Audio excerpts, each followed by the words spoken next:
안녕하세요. 맥킨의 지혜투자 클럽입니다. HLB 엘리바 테라페틱스의 키 오피니언 리더 이벤트 관련되는 부분에서 추가적인 내용이 나왔는데요. 자, 리보세라닌 관련해서 간 기능 저하 환자에게도 치료 효과를 확인했다는 소식이죠. 그래서 경쟁 약물 대비해서 차별화를 이제 기대할 수 있는 상황입니다. 오전장에 프로그램 매도 쪽으로 13만 주 넘게 나오면서 주가는 부진한 흐름을 이어가고 있습니다. 이 부분 한번 살펴봐 드리도록 하겠습니다. 오늘 전반적으로 오전장 시장 분위기 미증시 같은 경우에도 시작은 이제 다우지수가 좀 올라가고 나스닥 하락 혼조세였다가 전반적으로 이제 이 7월달에 FMC 이제 의사록이 공개되고 난 다음에 추가적인 어떤 긴축 관련되는 이야기들이 나오면서 다우지수도 0.52 정도 빠졌고요. 나스닥은 1% 넘게 빠지면서 이 테슬라의 하락 영향, 그 다음에 이제 반도체주들이 또 하락하면서 전반적으로 오전장에 이런 어떤 상황에서 원달러 환율 자체가 올해 이제 최고치 관련되는 부분들을 좀 넘어가면서 오늘도 지금 4원 50전이 오전장에 올라가면서 1341원까지 지금 올라갔죠. 이런 상황에서 이제 외국인들은 현 선물에서 매도를 계속 이제 지속하는 어떤 상황이고, 어제 이제 기관들이 이제 코스닥 쪽에서 금융투자 중심으로 매수했는데요. 오늘도 지금 기관들은 매수의 흐름이 나오고 있고, 개인들은 이제 이런 상황에서 오전장에서는 코스닥에서는 매도, 거래소에서는 소폭 이제 매수하는 흐름입니다. 그리고 오늘도 어제 이어서 상승 종목이 하락 종목 수에 비해서 절대적으로 작죠. 그래서 코스피 쪽에서는 하락 종목 수가 7배, 코스닥에서도 한 4배 이상 하락 종목 수가 많습니다. 그래서 아침에 이제 코스피는 살짝 이제 2500선도 이탈했다가 지금 이제 2500선 부근에서 낙폭에 좀 줄인 상황이고요. 코스닥 같은 경우에도 876선. 아침에 이제 하락폭은 조금 이제 2차 전지주들이 반등이 나오면서 좀 줄인 상태입니다만 약세 흐름들이 이어지고 있는 상황입니다. 특징적인 부분들은 이제 거래대금 상위를 보게 되면 알겠습니다만, 최근에 이제 초전도체주 관련되는 부분에서 시장이 가장 이제 크게 이제 거래대금이 몰리고 있는데요. 오늘도 보면 신성 델타테크 쪽으로 삼성전자 대비해서 거래대금이 3배 이상 많습니다. 그리고 이제 그 네이처지에 이제 이 초전도체 관련되는 부분 악재가 나오면서 아침에 이제 급락하고 난 다음에 이제 반등세 흐름이 나오고 있습니다만, 이 여기에 관련되는 어떤 초전도체주 관련되는 뭐 신성 델타테크라든지 뭐 서남이라든지 이런 쪽으로 이제 좀 약세가 나오면서 에코프로라든지 뭐 포스코 홀딩스, 에코프로 BM, 그 다음에 뭐 금양, 포스코 피초엠, 2차전지 쪽으로 최근에 이제 낙폭이 좀 많았는데, 이쪽으로 좀 수급이 반도체주라든지 이런 흐름들과 연동해서 같이 좀 움직이는데요. 바이오 쪽도 이제 어제 좀 안 좋았습니다만, 오늘 이제 이 테마 쪽으로 이제 갔던 어떤 자금들이 나름 이제 선방하면서 뭐 보르노이 같은 경우는 좀 강세 흐름이 이어가고 있고요. 그 다음에 뭐 동훈아난텍 이제 이런 흐름들, 그 다음에 어제 강력했던 인트론 바이오가 오늘도 조금 흐름이 나오는데요. 이런 상황에서 HLB는 큰 흐름이 없죠. 아침에 여전히 이제 3만원대 부근에서 저점을 다지고 지금 31,000원 위로는 오전장에는 뭐 가고 있지 못하는 상황인데, 이런 영향에 가장 뭐 크게 영향을 주고 있는 게 결국은 수급일 건데요. 프로그램 쪽으로 13만 주가 넘게 일단 매도세가 외국계와 같이 지금 들어오고 있죠. 그래서 수급 압박이 오전장에 나오면서 큰 흐름세를 지금 못 보여주고 있는 상태죠. 그래서 거래원 순간 거래량에서는 어제는 이제 JP 쪽이나 모건스탠리 쪽에서 매수세가 나름 나오면서 밑거리가 나왔는데, 오늘은 JP 모건 쪽에서 오전장에 6만 주 넘게 일단 또 매도가 나오면서 프로그램과 더불어서 공매도 압박들이 이제 하면서 볼린저 밴드 하단 부분의 이평선 압박과 더불어서 이 거래량은 뭐 작습니다만 좁은 흐름에서의 주가 흐름들은 계속 이제 오늘도 진행되고 있다, 이렇게 봐야 되겠죠. 자, 기사 관련되는 부분에서는 이제 어제에 이어서 오늘도 요거는 이제 머니투데이에서 이제 단독으로 보도되었던 부분인데, 엘리바 테라피틱스가 이제 10일에 진행되었던 이 키 오피니언 리드의 버추얼 이벤트 관련되는 부분에서 추가적으로 이제 나왔던 부분이죠. 그래서 간 기능이 저하되어 있던 알부민, 빌리루빈 수치가 높은 환자에게도 유의미한 치료 효과를 보인다. 보통 이제 간암 관련되는 부분들 자체가 다른 어떤 이제 암종 대비해서 예후가 안 좋고 힘든 부분들은 암도 암인데요.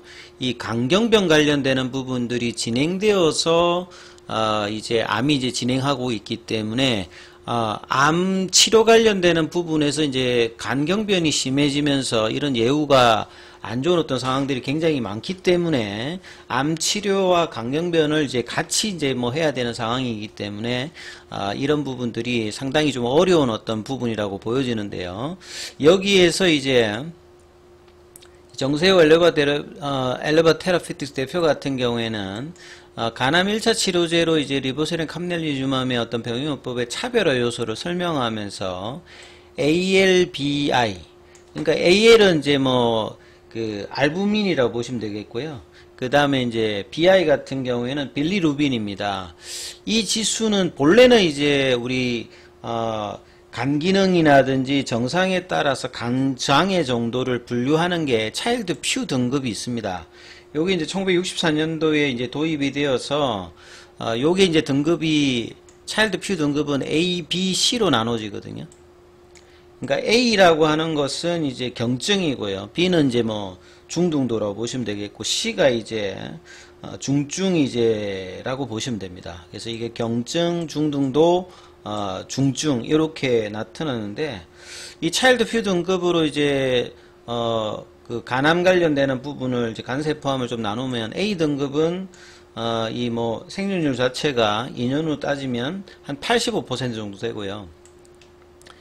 B등급으로 따지면 한 60%, C등급은 한 35%로 예후가 이렇게 떨어지죠.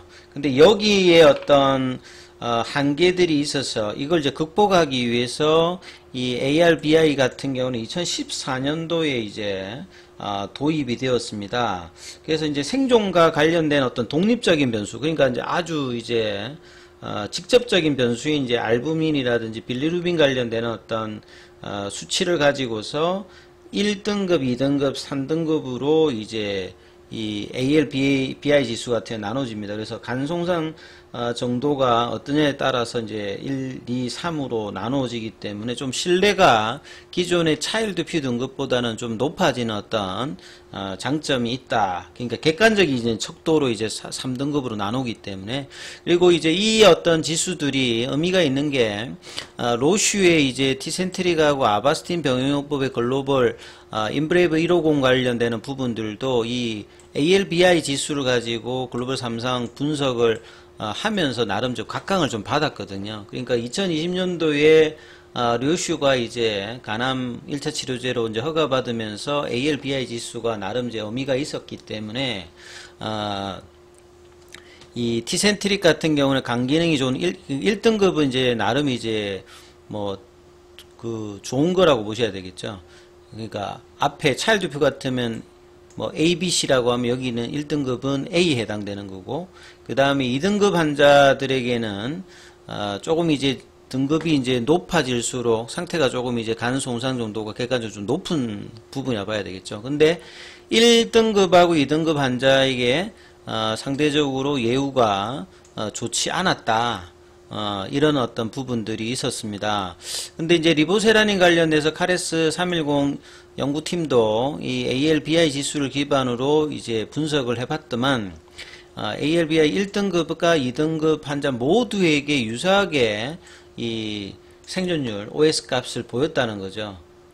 그래서 그리고 또 일정한 시간이 경과 후에도 치료 전후 수치가 이제 변화가 없었기 때문에 리보세라님 어떤 병용요법이 간 기능에 악영향을 또 끼치지 않는다, 이런 것들도 나왔거든요. 빌 스트릭랜드 이제 엘레바 테라피틱스 부사장 같은 경우에는 이분이죠. 사진에서 보시게 되면 이분입니다. 이분 같은 경우에는 이 질의응답 시간에 이 간암 1차 치료제로 리보세라는 병용요법의 어떤 중요성을 입증한 추가 연구 여부를 묻는 질문에 ALBI 지수 기반의 사후 분석, 보통 이제 3상을 끝나고 난 다음에 뭐 이게 추가적인 어떤 부분들에 대해서 이 FDA가 뭐 이야기들도 합니다만 사후 분석 결과를 좀 언급하면서 로슈의 이제 티센트릭하고 그 다음에 아스트라제네카의 이제 더발륨암 트레멀리무염 병용법에서도 이제 좀 간 손상도 높은 2등급 환자에서는 유의미한 어떤 치료 효과가 나오지 않았거든요. 그러니까 나름 이제 치열하게 경쟁을 해야 되는 이제 면역 그 항암제와 이제 그 신생혈관 억제제 관련되는 부분의 어떤 경쟁에서는 좀 손상률도 높은 환자에서는 의미 있는 어떤 치료 효과가 나오지 않은 데 비해서 이제 리보세라닌 병용요법은 효과가 나왔다는 말이죠. 그리고 이제 그 에자이의 램바티닉 같은 경우에도 뭐 이런 부분은 마찬가지다. 그러면 이제 베스트 인 클래스를 노리는 간암에서 1차 치료제로 베스트 인 클래스를 노리는 리보세라님과 캄넬리주만 관련되는 부분의 어떤 차별화된 어떤 부분들을 지금 얘기했다는 내용이죠. 그래서 ALBI 1등급, 2등급 모두 환자에게 치료 효과를 보인 것은 리보세라님 병용요법 여기가 이제 유일하다는 거죠. 그래서 이런 부분들을 좀 더 이제 분석해서 학회에서도 발표할 것이다. 요게 이제 차별화된 요소다 보시면 될 것 같아요. 그리고 나머지 부분들은 이제 어제 기사에 나왔던 내용은 똑같습니다. 마이팔 교수와 이제 가산 아부알파 관련되는 부분들은 어제 나왔던 부분이죠. 그래서 나름 이제 리보세라님과 캄넬리주맘의 차별화와 데이터 관련되는 부분에서 이 키오피니언 리드의 이 버추얼 이벤트에서는 나름 이제 의미있는 결과들이 좀 나왔음에도 불구하고 주가에는 이제 이런 부분들이 수급의 압박과 더불어서 지금 단기간에는 크게 지금 나오고는 있지는 않습니다. 그래서 내년 5월 달에 어떤 최종적인 어떤 결과를 앞두고 있는 상황에서 이 변고점이 나올 수 있는 이 볼린저 밴드 상단과 이 7월 달에 장대 연봉이 나왔던 이 부분들 돌파가 이 8월 달에 나올 수 있을지 여부가 중요하고요. 5장에는 이 31,000원대의 어떤 회복들 이 부분들이 나오는지를 좀 주목하시면서 그런 판단해 보시기 바라겠습니다. 여기까지 하겠습니다.